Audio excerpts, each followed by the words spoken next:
Nous allons lire dans l'Ecclésiaste. Ecclésiaste, surnommé livre de la sagesse, chapitre 7 et chapitre 8. Je lis pour vous. Une bonne réputation vaut mieux que le bon parfum, et le jour de la mort que le jour de la naissance.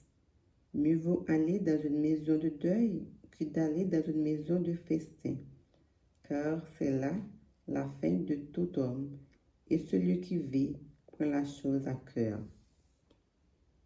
Mieux vaut le chagrin que le rire, car avec un visage triste, le cœur peut être content. Le cœur des sages est dans la maison de deuil, et le cœur des insensés dans la maison de joie. Mieux vaut entendre la réprimande du sage que d'entendre le chant des insensés, car, comme le bruit des épines dans la chaudière, ainsi est le rire des insensés. C'est encore là une vanité. L'oppression rend insensé le sage, et les présents corrompent le cœur. Mieux vaut la fin d'une chose que son commencement. Mieux vaut un esprit patient qu'un esprit hautain. Ne te hâte pas en ton esprit de t'irriter, car l'irritation repose dans le sein des insensés. Ne dis pas, d'où vient que les jours passés étaient meilleurs que ceux-ci, car ce n'est point sage que tu demandes cela. La sagesse vaut autant qu'un héritage.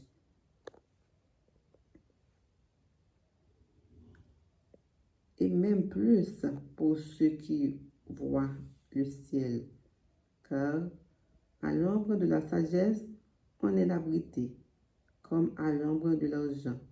Mais un avantage de la science, c'est que la sagesse fait vivre ceux qui la possèdent.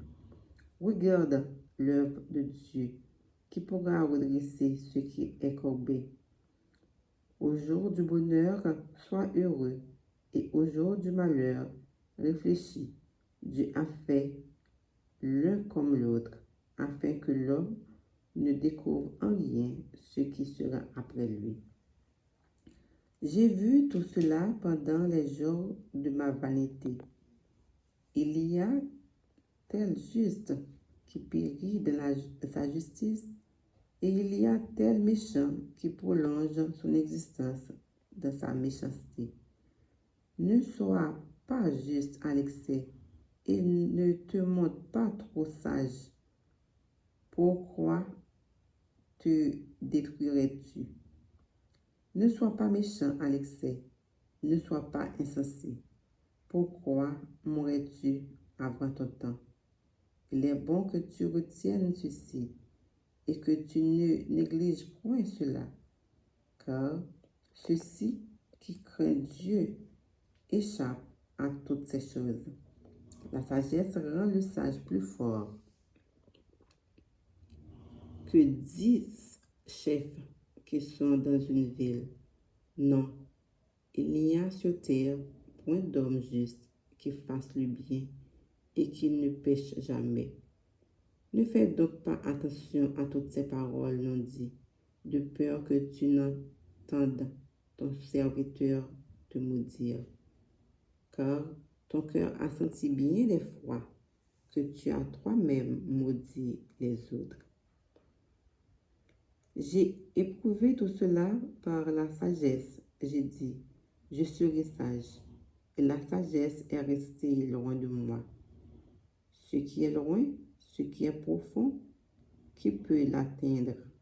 Je me suis appliqué dans mon cœur à connaître, à sonder et à chercher la sagesse et la raison des choses, et à connaître la folie de la méchanceté et la stupidité de la sottise.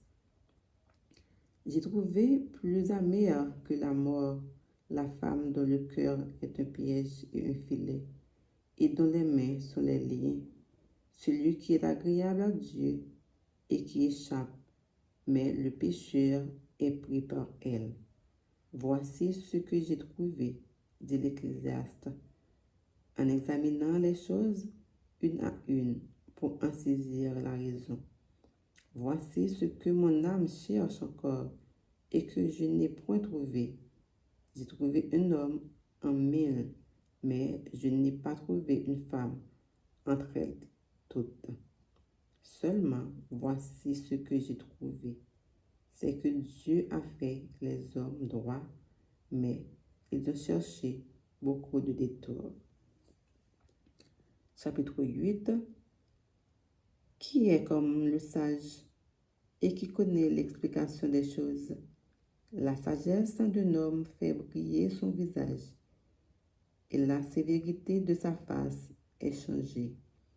Je te dis, observe les ordres du roi, et cela à cause du serment fait à Dieu.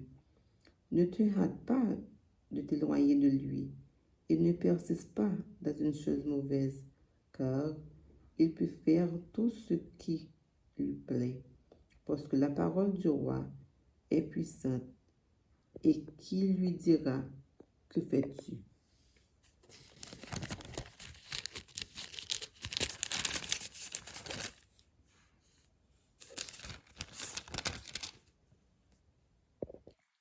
Celui qui observe le commandement ne connaît point de choses mauvaises, et le cœur du sage connaît le temps et le jugement. Car il y a pour toute chose un temps et un jugement, quand le malheur accable l'homme. Mais il ne sait point ce qui arrivera, et qui lui dira comment cela arrivera. L'homme n'est pas maître de son souffle pour pouvoir le retenir, et il n'a aucune puissance sur le jour de sa mort. Il n'y a point de délivrance dans ce combat, et la méchanceté ne saurait sauver les méchants. J'ai vu tout cela, et j'ai appliqué mon cœur à tout ce qui se fait sous le soleil.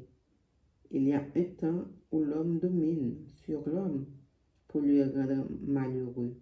Alors, j'ai vu des méchants recevoir la sépulture et entrer dans leur repos. Et ceux qui avaient agi avec droiture s'en allaient loin du lieu saint et être oubliés de la ville. C'est encore là une vanité. Parce qu'une sentence contre les mauvaises actions ne s'exécute pas promptement, le cœur des fils de l'homme se remplit en eux et du désir de faire le mal. Cependant, pourquoi le pécheur fasse sans foi le mal et qu'il y persévère longtemps? Je sais aussi que le bonheur est pour ceux qui craignent Dieu, parce qu'ils ont de la crainte devant lui. Mais le bonheur n'est pas pour le méchant, et il ne prolongera point ses jours, pas plus que l'ombre, parce qu'il n'a pas de la crainte devant Dieu.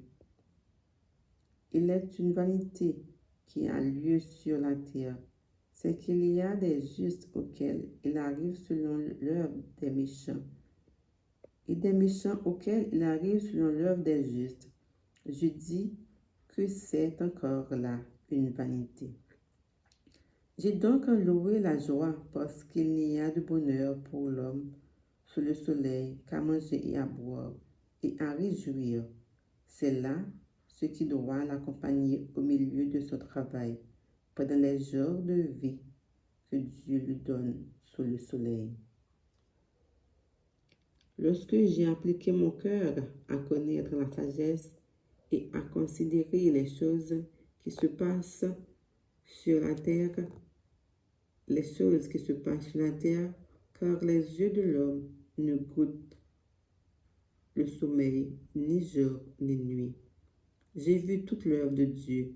J'ai vu que l'homme ne peut pas trouver ce qui se fait sous le soleil. Il a beau se fatiguer à chercher, il ne trouve pas. Et même si le sage veut connaître, il ne peut pas trouver. Parole du Seigneur. Amen.